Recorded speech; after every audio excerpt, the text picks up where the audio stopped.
Hello, my name is Keshwani. That's Keshwani,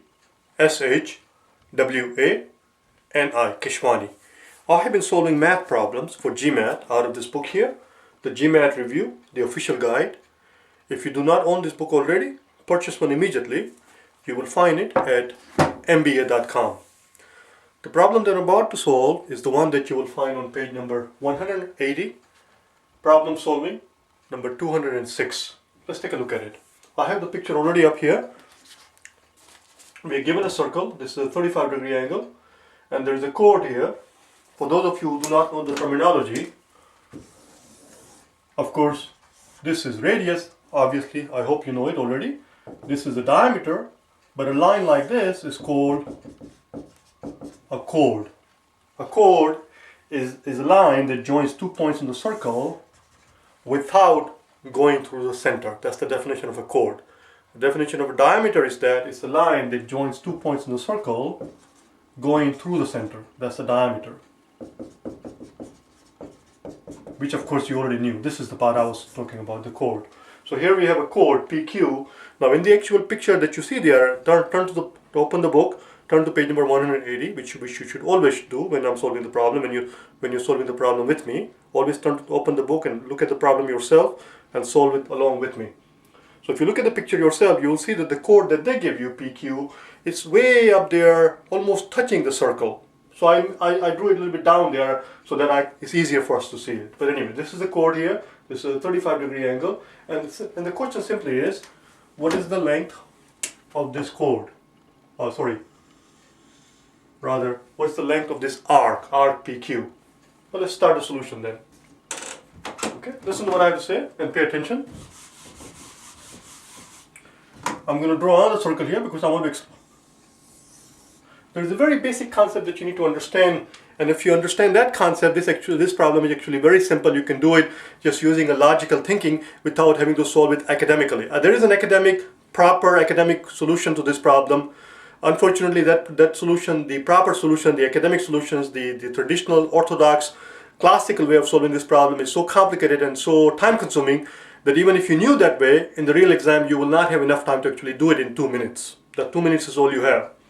So I'm going to show you the quick and dirty way, which requires a simple logical thinking, and just follow me what I have to say. Okay, so here we go. If I draw a line here from the center to here, this is your radius, and if I draw a 35-degree angle here, I want you to look at the length of this arc here, this arc here, 35 degree. Now I'm going to draw the same angle, except I'm going to extend the angle all the way out to the other edge. Watch what happens. And since I want a 35-degree angle, the line that I want to draw is going to be parallel to this line right here. So I'm going to draw a parallel line right here. This line here, the dotted line, let's give them names here. Line AB is parallel to CD.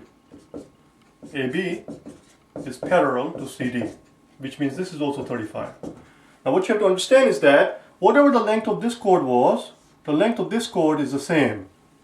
This chord, again, let me give this a name here. I got A, B, C, D, let's call it E. The chord, or rather, the arc AB, or rather AC, the arc AC is equal to CE. I hope that you're able to see. This part here is going to be equal to this part. In other words, this 35-degree angle that you see way down there, this arc that you see,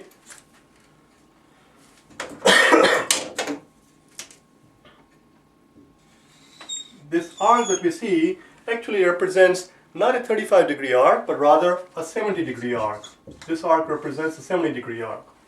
That's what you have to understand. Once you understand that part, the rest is downhill. Similarly, I'm going to draw one more time. Look, watch what here. I'm going to draw another line, just like this one. And similarly, this arc that you see here is the arc of 70 degree, not 35 degree, even though this is a 35-degree angle. But because the angle does not start with the center, usually when we talk about the measurement of the arc in terms of degrees, we usually start with the center like this, and we talk about the arc being 25 degrees. But if you were to extend this thing out of 25 degrees, let's see how I can do it here. since I started, I had to finish it. A parallel line, or rather, if I were to extend this all the way out here, you will see that since it's, let me do it in a way that's easier.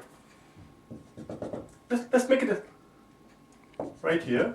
If I were to extend this out like this angle is same as this angle, so you will see if this is 25, this is also 25, because this line I'm showing it as a parallel to this line, but you should be able to see that this 25 degree is actually encompassing a 50 degree arc, because the length is twice as much, the base is twice as much. That's what it is. So this is a 70 degree arc, this is a 70 degree arc, which means the leftover part on the top is actually only 40 degrees, because from here to here is 180 degrees, it's semicircle. So 70 plus 70 is 140, so the top part, the red arc that you're looking for, is 40 degrees. That's the most important part. Once you understand this part, that this arc represents 40 degrees, the rest is very easy. Let's take a look at it now. Let's solve the rest of the problem. I'm going to leave this alone so that you can look at it later on. The rest is very simple. All we have to figure out is the circumference of the thing, which we are told, the diameter we are told is OR has a length of 18. The OR is the diameter here. O to R. Where is the O? Where is the R? I just looked at it a second ago. They're calling this O, they're calling this R, and O to R we are told is 18. So if the diameter is 18, the radius is 9, and therefore the circumference, which is 2 pi r, has to be 2 times pi times 9 is 18 pi. And of course circumference is 360 degrees. So now I know that 360 degrees is 18 pi. Let's divide both sides by 36 so I can have 10 degrees on this side here. Let's divide both sides by 36. So 10 degrees, 360 divided by 36 is going to give me 10 degrees. 10 degrees must represent half a pi. 18 over 36 is 1/2, because 36 goes into 18 twice. 10 degrees is half a pi. We're looking for 40 degrees, therefore 40 degrees, this implies that 40 degrees is going to be 4 times this amount. 4 times half is 2. 4 times half a pi is going to give me 2 pi, and that's your answer right there. That's it, that's all it was. The answer is A. But the most important part was to figure out what this arc here is made up of how many degrees. In other words, let's see if I can do this thing without confusing you at all. This angle that we're looking at here, this angle here, this angle right here is 40 degrees. That's what we found out. And that's all there was. That's all that is. I hope you understood it. I hope you found it helpful. If you wish to hire me for personal private tutoring, for a face-to-face private tutoring, I am located in Connecticut.